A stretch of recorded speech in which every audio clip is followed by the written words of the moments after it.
Hello and welcome back. Today we have Game 7. Game 7 of the NBA Finals. Nothing better than this. Two teams walk into the OKC arena. Only one team will walk out with the NBA championship. 7 o'clock here on ABC. Indiana going to OKC. 214 over under. One of the lower over unders out of all the games in the series. If you remember, Game 1. This was a 231 opening game line. Now we're at 214 overall. OKC 7.5 point favorite here at home. It opened up at 9 or 9.5. Now it's at 7.5. A lot of Indiana Pacers plus 9s. That's a great value overall. But now we're at 7 here overall. Tied 3-3. The Larry B on the line.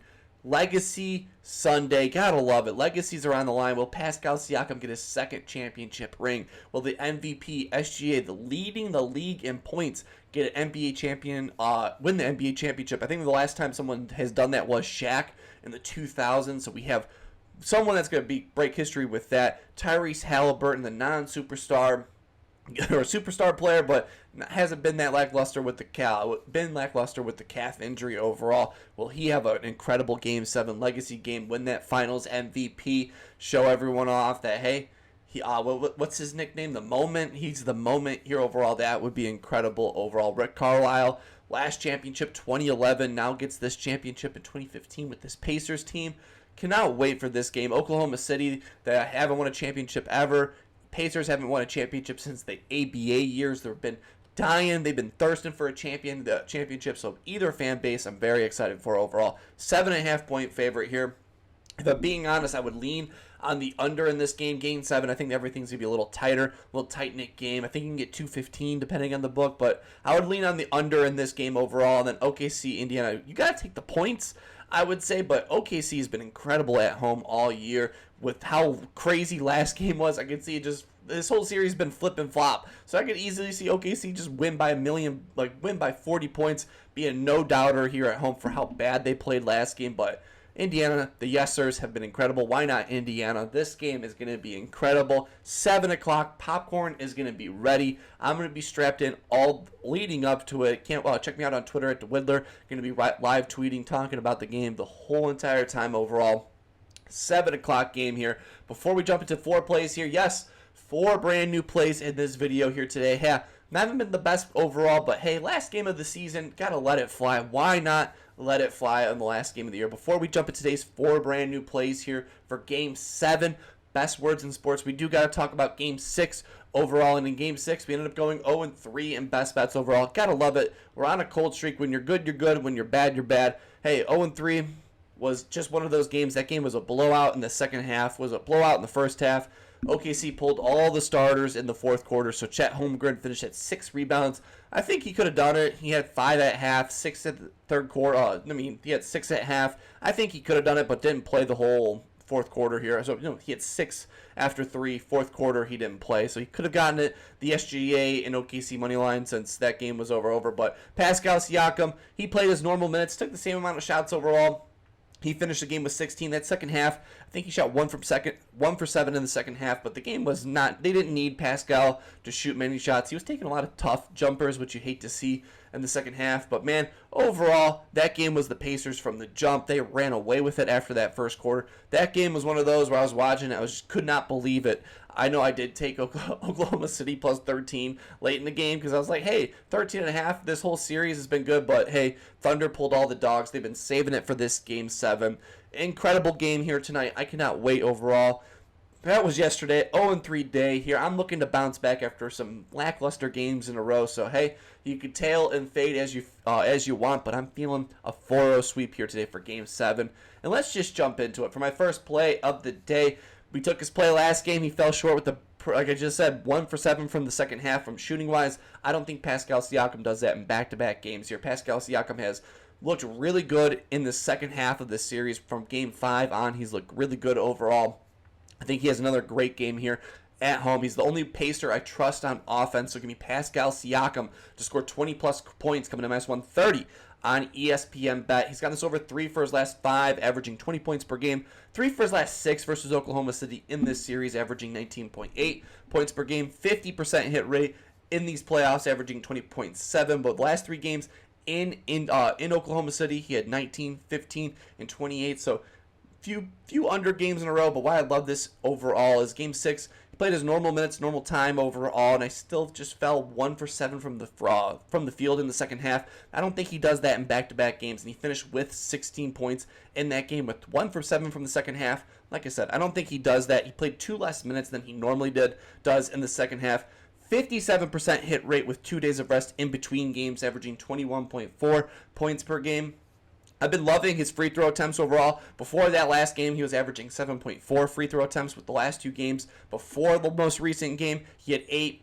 Game 6, he only had 3 free throw attempts. There's no way I think he does another 3 free throw attempts game. He's averaging 7 free throw attempts per game in this series. I think there's 4 more points on the free throw line, which would cash the over, which would be 20-plus points overall. I'm expecting a 35 to 36-minute game here from Pascal Siakam. Last game of the year, you got to run him, and the last time he played a 36-minute game, was against the Knicks. He had a great game in that matchup overall. 67% hit rate when he plays 35-plus minutes in a game in the playoffs, so I love that consistency overall. No, my bad. 36 minutes. When he plays 36 minutes in a game, 67% hit rate in these playoffs. And then the closeout game versus the Knicks, he played 36 minutes in that game. I have him projected at 20-plus points here in this game. He's the only pacer that I trust on offense. Steady volume, averaging 14-plus field goal attempts in every single game. Steady volume overall. This line has been here overall. It opened up at 18 in Game 1, if you remember. Now we're at 19.5 here, back for Game 7. I think Game 7 I will gladly take it overall. He had a pretty good first half overall. Second half, 1 from 7 from the field. I don't think Pascal Siakam does that back-to-back games. The game prior, where it was a massive game versus Oklahoma City in Oklahoma City, had 28 points in that game. So I think we're going to get back to that Pascal Siakam in this game. Massive game. So it can be Pascal Siakam scored 20-plus points, coming to minus 130 on ESPNBET. Jumping to my second play of the day. Going to the other side of the ball for this one, and that's Chet Holmgren. We've been taking his overs these last few games, but now I'm on the other side for this, so give me Chet Holmgren to go under 15.5 points, coming in minus 125 on DraftKings. Going with the underplay here. Chet hasn't really looked good these last few games. He's gone under 4 for his last 5, averaging 12.4 points per game. He's gone under 5 for his last 6 versus Indiana, only averaging 11.3. 61% hit rate in the playoffs, going under, averaging 15 points per game. 77% hit rate at home in these playoffs, going under, only averaging 15.2. Last over game versus in the playoffs at home was against Minnesota. Last 3 versus Indiana at home, he's had 16, 15, and 9, only averaging 10 points per game. So he's been pretty bad overall. And last few games, he just seems like he's not feeling confident in his shot. I'm watching the game overall. He gets the high screen, he kind of pump fakes, and he tries to drives, and then he just kicks it out. He doesn't look comfortable spotting up from 3 overall, and I think Indiana's going to be gladly letting him shoot from 3 because he's not had 0 free throw attempts in these last 2 games. So he's not even driving into the lane. He's averaging 0 free throw attempts in the last 3. So he's not been going to the free throw line. So he's only been settling for jumpers. And I think Indiana is willing to let Chet shoot any shot he wants. I have him projected at 13-plus points in this game. Last 3 home games versus Indiana, 6, 15, and 9 points overall. Last 3 games, he's only scored 14, 9, and 4 points. 2 straight horrible games with the defense tightening it up overall. He needs someone to create the offense for him on offense, and SGA hasn't really been getting the assist, and neither has Jalen Williams. So I think Chet, he has to create his own shot, and I don't think he can versus this Pacers team overall. And like I said, it's shown these last 2 games.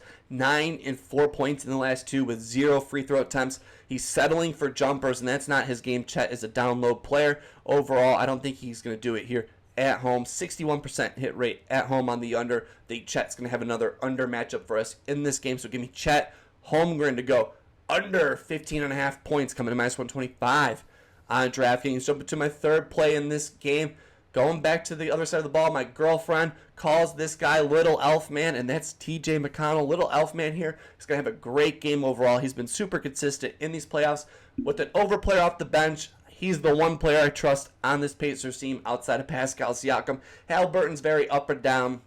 overall. But TJ McConnell, when he plays, he's super steady, smooth like butter. Give me little elf man, like my girlfriend calls him, to go over 13.5 points assists, coming to minus 135 on FanDuel. Only a 50% hit rate in these playoffs, averaging 13.3 points assists, but 4 for his last 6 versus OKC, averaging 15.8. 4 for his last 5 versus OKC, averaging 16.4 points assists. But these last 4 games, he's been hot from the field overall, having 17, 15, 22, and 18 points assists in his last 5 overall. His playing time has increased in each game.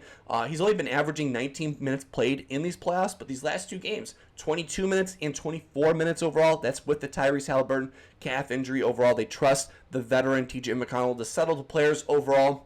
He's looked great overall, averaging 4.5 assists per game versus Oklahoma City, averaging 9 potential assists per game, with the last 2 games him having 9 and 10 potential assists in both of those games. So he's been creating offense for this Pacers team overall, and OKC is seeming to be settling. They seem perfectly fine letting TJ McConnell cook overall, with the last 2 games him having 14 and 12 field goal attempts. He's only averaging 9 field goal attempts per game in the playoffs, with the last 2 him having 14 and 12. Love that shot volume. They're willing to let TJ cook in the middle of the court overall. Game 6, this line was at 14.5, and now we're at 13.5, a point under. I'm trusting this line. I have been projected at 15 points assists in this matchup overall. Last 6 games versus Oklahoma City, 13, 17, 15, 10, 22, and 18. I think this number should be closer to 15.5, so I'll gladly take this 13.5. So give me TJ McConnell, little elf man, to go over 13.5 points assists, coming to minus 135 on FanDuel. And jump into my 4th and final play of the day, the last play of the year. It's been an incredible year overall. I really appreciate the support this page has been getting. I truly do. This has been a fun year overall. These last few games have not been the most fun, but this whole year has been incredible. It's such a fun ride. I cannot wait for this offseason to talk moves, talk potential teams we really like next year. Everything, playoff projections, teams over, unders, futures for next year. That's what to expect. But for the last play of the year, for game 4 here overall, I'm stuttering because I'm sad. I just don't want this to end. I keep wanting to prolong this overall. 214 over under. Oklahoma City, you didn't do my OKC in 6 here, but I believe in Oklahoma City at home. They've been great at home all season. I'm trusting SGA. I'm going back at it like a bad habit from last game. It didn't help me last game. I'm here. I'm showing up for it. So give me Oklahoma City and the SGA 30-plus points for minus 120 on DraftKings. Running it back-to-back games. SGA has gotten this over 3 for his last 5, averaging 29 points per game. Oklahoma City is 10-2 as a favorite at home, so super good at home in their last 12 games overall. 83% hit rate at home for SGA, averaging 31.8 points per game. So that 30-plus point at home is solid. 83% hit rate at home. Last 3 home games versus Indiana, he's had 38, 34, and 31, averaging 24 field goal attempts per game. So I love the shot volume overall from SGA. Leaving last game, he was high-fiving Pacers fans. He understands his legacy's on the line. MVP, this is a massive game. I think SGA is going to shoot every single shot, just like that game 1 where he had 38 points per game. 68% hit rate at home, these playoffs, averaging 30 points per game. He's coming off his worst game in the playoffs, probably one of his worst games in his career. 15 field goal attempts. He had so many turnovers in that game. He understands the light is on him. I think he bounces back in a massive way. Averaging 9.7 free throw attempts per game, so almost 10 points from the charity stripe. At home, averaging 11.3 free throw attempts, so almost 12 points from the charity stripe. I love that overall. Coming off of those worst turnover game overall, I think he bounced back in a massive way. I've been projected at 33-plus points here. I think Oklahoma City wins the NBA championship, so I'm riding with them in this game. 10-2 at home as favorites.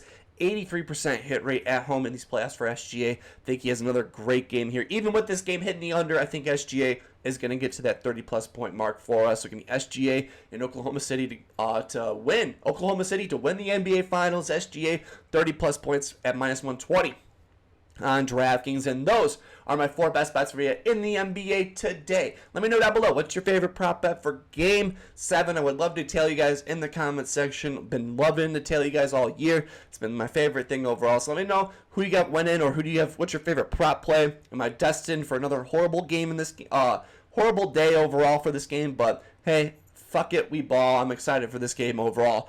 Oklahoma City SGA 30-plus points, -120 on DraftKings. TJ McConnell over 13.5 points, assists. Chet Holmgren under 15.5 points. And then Pascal Siakam, who's been incredible. He's going to look up to gods, have his eyes turn over just like he did in that game. He's going to have an incredible Game 7 for us. 20-plus points overall. Looking to bounce back from these last few days overall. Looking very excited for this game. Game 7, I'm so excited. I miss you guys. I'm so glad we have a Game 7 video overall. Cannot wait for this Game 7. Best game in sports, Game 7. We haven't had one in forever. Cannot wait. As always, let me know down below what your favorite play. Would love to know and appreciate the support this page has been getting. Last year, only at 50 subscribers. We're at 250 overall, even with these bad few games overall. And I kind of been working out. First year was just doing Bulls plays. This is the first full year of doing prop plays. I made a lot of notes, a lot of things to learn, so I'm excited for the next season overall. Cannot wait to see you guys in the next video to talk NBA offseason. Best time of the season, offseason for the Bulls is my championship, just like all my other sports teams, so I cannot wait for the offseason here overall. Hopefully having a wonderful day. Keep on smiling, and I will see you in the next one.